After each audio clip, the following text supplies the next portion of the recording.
Hello and welcome to Culture Reset. I'm Caroline Kenyon, co-host of this podcast about how to create a healthy workplace culture. And I'm Juliette Kumar, a co-host and executive coach with Caroline. And together we're finding out how to create the best environment for success and for a happy workforce. And today we are taking an unusual perspective on wellness as we're going to be talking about sex. And I'm really keen to hear how our sex lives can impact on workplace culture. Me too. I'm delighted to welcome our guest, Kanica Saphan, who's on the line from her home in Montreal. Kanica is a former sexologist turned executive coach. She is a founder of the sexology practice La Sofa Sexologique. I hope I've said that correctly. The creator of a couples game called the Sexology Deck, a speaker on radio, podcasts and TV, and she's been featured in magazines and newspapers. And she's a lecturer and trainer for the federal government and Quebec universities. Hello, Kanica. Hi, Juliette. Hi, Caroline. Thanks for having me. We're very excited to have you. Hi. And we're looking forward to hearing more about sexology. But first, tell us a little bit about yourself and your background and, how did you get to where you are today? Very unusual pathway to get here. So I initially was in the Canadian military for 5 years. In my time in the Army, it made me meet a lot of people from backgrounds that are different than mine. It also made me travel to 30 different countries. Because of that, I've met people from all really diverse backgrounds. After sexology, after the Army, I realized, I don't think I'll be doing this for the rest of my career. So I switched to sexology. I went back to university and I started my practice and I figured out, I'm not traveling anymore, but now it's different. People are traveling to me on my couch with their stories. So I really felt like it was not the same job, but just I stayed in Montreal and I was learning about people and their stories instead of me traveling and meeting people and then getting to know their stories. Okay. But why sexology, Kanica? I have to be honest, it wasn't planned. I looked at the programs at university and I thought, sexology, it must be about sex and love. So let's find out. I started with the program. I loved it. I didn't know what I was getting into. And here we are years after. I have blooming practice and I love my career. And so what is sexology? That's a great question. And I admire both of you to be so open-minded that when you hear sexology, you don't only think of the word sex. Because when people hear sexology, they automatically think, that's what happens in the bedroom, right?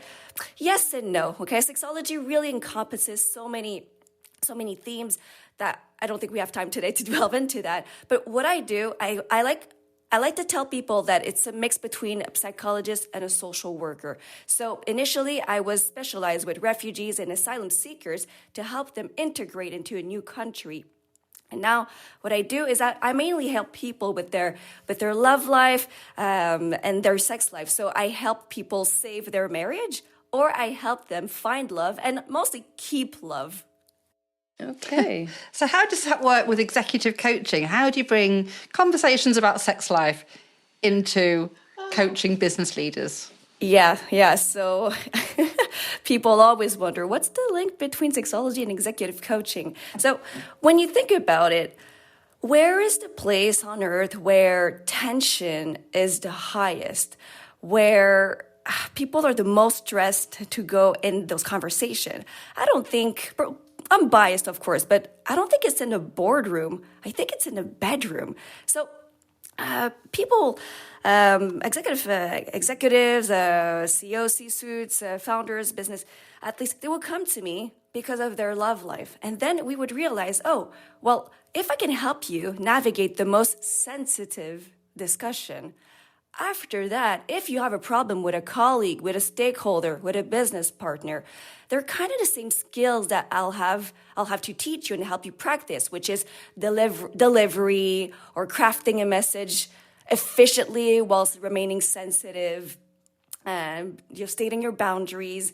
So when I help people do that with their sex life, which is the most sensitive topic, naturally, it's easier for me to help them navigate those discussions in the boardroom or in their meetings and with the family and friends. Yeah. So what sort of problems would they bring to you? So the most common one is either they're on the verge of a divorce or a separation. So that's a crisis intervention. Sometimes it's sad, but sometimes it is too late. Sometimes it is too little, too late. And they'll come in typically because of my background, they'll come in with a sexual problem. So the most common ones for men are dysfunction with erection and ejaculation. And for women, it's a lower libido. So I'll have people, they'll come in and say, Kanica, I've never told this to anyone before, but I haven't had sex for years. And truly, maybe I'm not a sexual person. And they come in, if they have accumulated so much,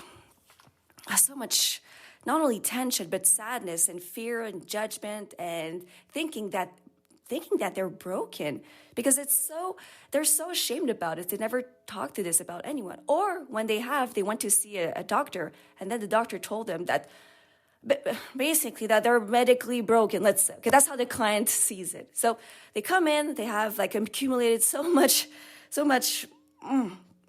problem. The situation has aggravated, and really I have to help them go through that situation so that they feel like a wholesome person again. Yeah, and that must really ripple into other parts of their lives, I would imagine, if they're holding that shame or tension that comes with that kind of thing. The loneliness is something that I don't even know how to describe, especially for high achievers, because they are in their everyday life, they are in a position of in control. They know what they're doing. They're leaders. So imagine how it feels for a leader to recognize and admit to themselves that they have a huge problem, especially a problem of sexual nature. And then the amount of courage that it takes for them to go seek a professional. I have this idea that most of them don't, that they stay alone with their problem. But the very few of them who have the courage and come and seek help to me, I'm just so in the admiration of the courage that it took them to come and see me. But yes, I know that it really takes a toll on everything else in their life. And what they do is that they put on a mask. Because who are they going to talk to this about? Not their business partner. And think of it from the perspective of a man. Like for men, they put so much emphasis on their masculinity and their identity, on their sexual performance. So men will always use the word performance. I only want to perform. Yes, I want to give pleasure, but I want to perform. And when they don't, Caroline, Juliette, honestly, I don't think it's something that we can relate to as women. It's really far-fetched and exaggerated, but that's the way that they've been educated and socialized. So the level of confidence that it takes, it really diminishes our confidence.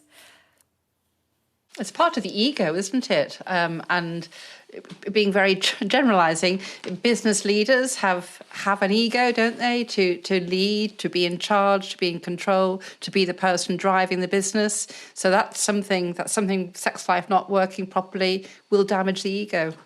In a huge matter. And what I see is that when leaders in business, a business leader, they also have bigger problems than the norm. For example, I have a business owner in construction. He was making $500,000 per month, and he went to 20 grand per month. That's a huge blow. Imagine in his brain, because the biggest sexual organ is the brain. It's not the testicles, vagina, ovaries. No, it's the brain. So in his brain, his village was on fire. Okay, so naturally, because in his head it was such a survival mode.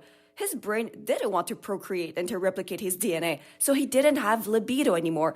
He didn't understand that. So imagine how he felt. And he used to be like, a gym guy, like very in shape, so he didn't have libido anymore. His body changed because frankly, he was just eating to cope with the stress. And he could, he gained some weight, and the way he looked at himself, he just kept it all bottled up, as men are very good at doing. And naturally, his brain didn't want to to have sexual, to connect sexually with his partner anymore. And I'm just giving you one example, but I have so many other examples of business leaders with the same kind of problem, having a tremendous amount of stress and that impacts their sexual physical function, and they don't understand why. They think that it should be separated and that they should be able to control their body and their penis and the blood that goes to their penis in the way that they want, as if it was a switch. Right? Yeah, trying to compartmentalize their work from their home life and not seeing that whole system view of how things come together. It must be really hard to come to you and ask for help, both women and men, or anyone really. So, yeah, and I'm just wondering if there's any, any research or evidence that, links a happy love life, happy sex life to productivity, or in business. Is there anything out there that you're aware of? Specifically about the sex life, I'm not aware of that. But about happiness and productivity, there are. So a study made by the University of Oxford found that happy workers are 12 to 13% more productive.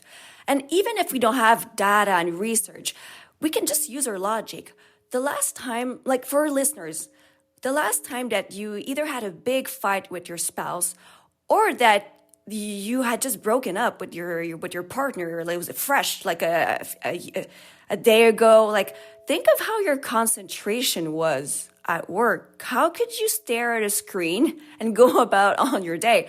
Or what about your motivation? The last time you had a big fight, or the last time you spoke about maybe separating, it really takes a toll on your concentration and your motivation. So I really believe that happy workers, like a healthy workplace, start with happy workers. And happy workers are happy individuals in their personal life.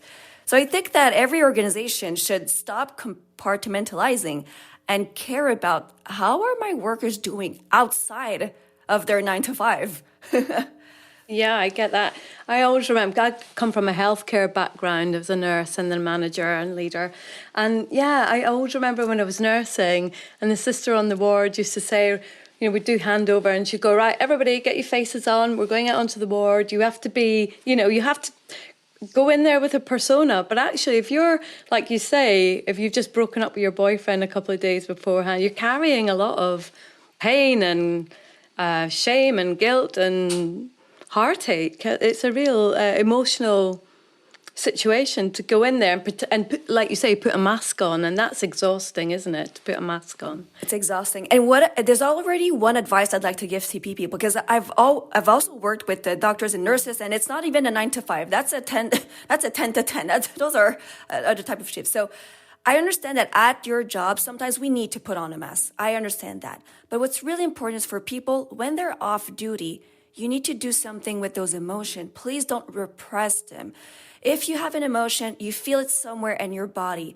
Where do you feel it? In your throat, in your stomach, in your shoulders, and do something about it. If it becomes too intense, you can do something else, but I really want people to do something with their emotion and to not suppress them, because it's gonna come back in a way. And I don't want that for people, because I've seen this. I've seen people who are experts at suppressing their emotion for years and years and years. At some point, it accumulates in the body. At some point, the body goes on strike, maybe 5 years or 10 years later, and then the body shuts down. And people will start, some people at a senior position and all that, especially men, they've bottled up their whole life. So then they come to me and it's in crisis, because they tell me, Kanica, I don't know what's happening. I cry almost every day at the office. I have to close. And I've never been like that. And they're men. They're not used to that. So I want to avoid that for any listeners that are tuning in right now. Kanica, can you give us another example of someone you've helped where it's actually impacted on the business? So you gave us an example before of somebody who needed help. But how have you, when you've helped somebody, how has it actually resulted in that increased productivity? Yeah, okay, another good example. A man, mid-40s, in finance, just a big position, came to see me because his wife asked for a divorce. So initially he came in because he had a sexual problem. They weren't having sex for more than 5 years. I helped him with that. But the thing is that I think of myself as an applied philosopher because it always starts with a very, let's say, tactical sexual problem. But then we were talking about, okay, why is being performant important for you? You weren't performant, quote unquote, right, performant in the bedroom, so you became ultra performant at your workplace.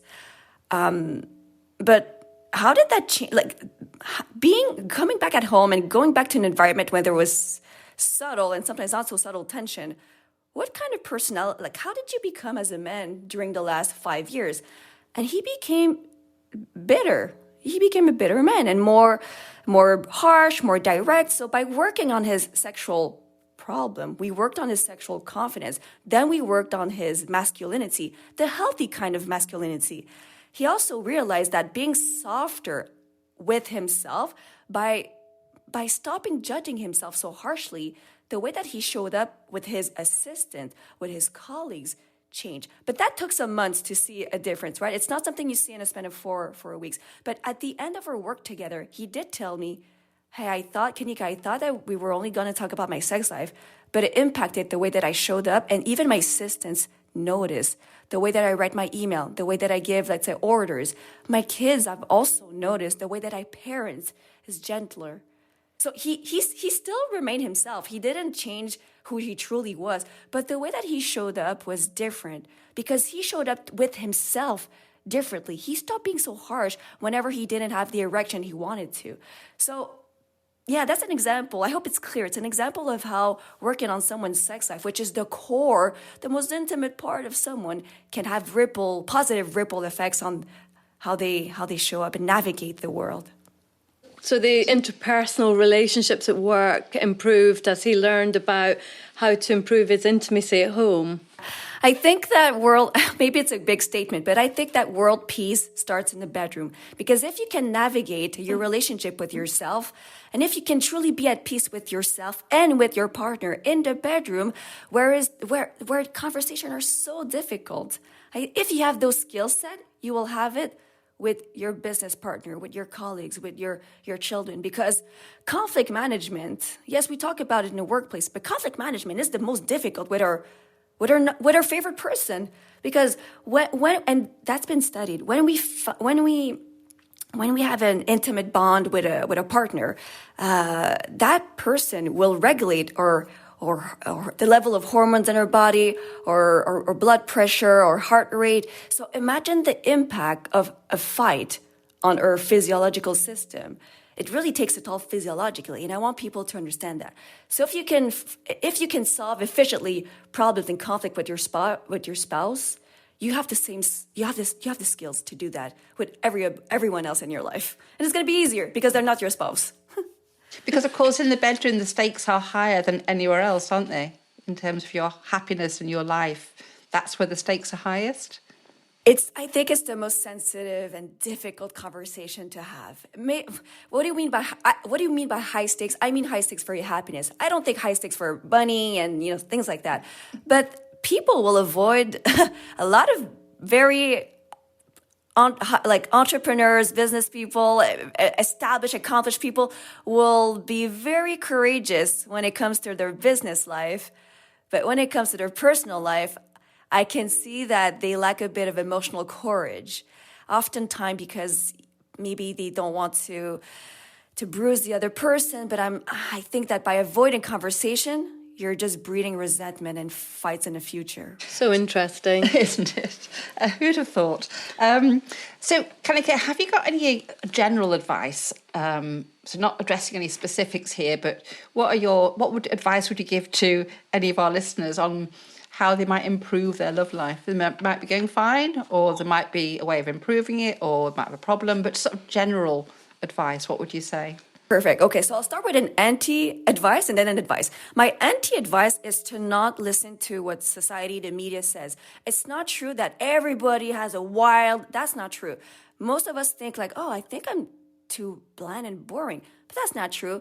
I just want people to know that most of my clients I have a lot of clients in their 20s and 30s, and even when they're younger, they have a lot of problem. So it's not you. It's not because of your age. sex is difficult for everyone, okay? That's the norm. The norm is having a difficult sex life. Let's put it this way. So don't think that you're worse than others. No, everybody has it's difficult for everyone. And then my advice would be, we have to start from the beginning.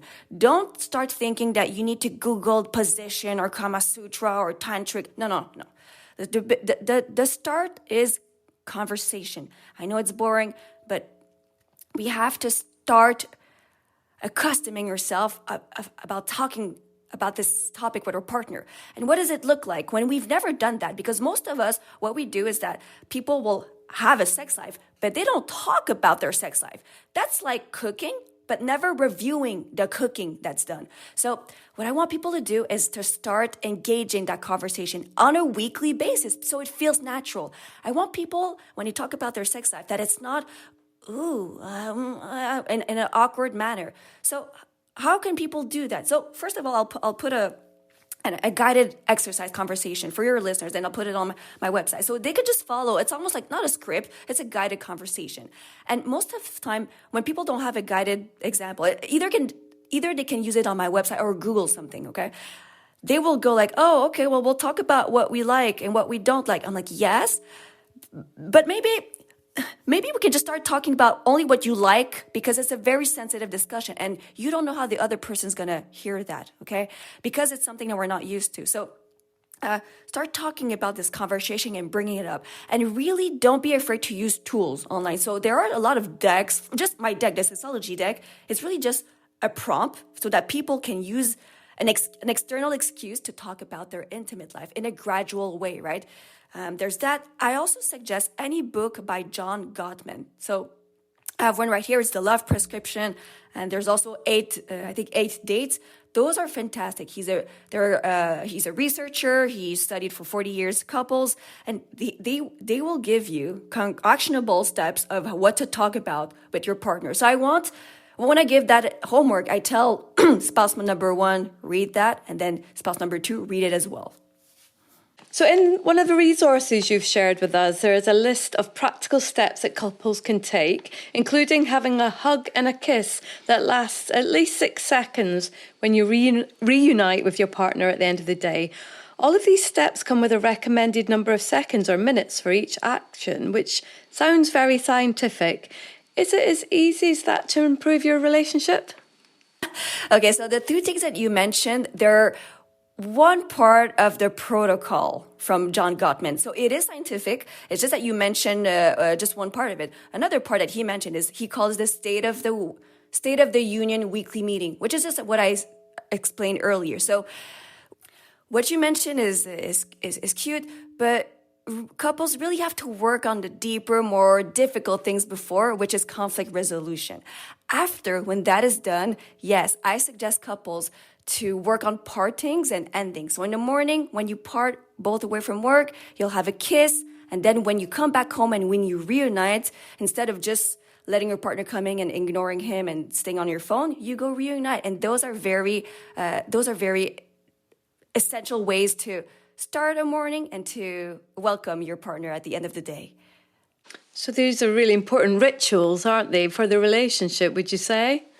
Rituals are important. Those are daily rituals. And we also have weekly rituals or annual rituals. Rituals are important because they are what not cements a couple, but rituals are what they constitute like the culture of a couple. Let's say that every summer you go on the same vacation with your partner. That constitutes some sort of tradition for your relationship. And I want couples to invent and create traditions weekly, daily, annually, seasonally.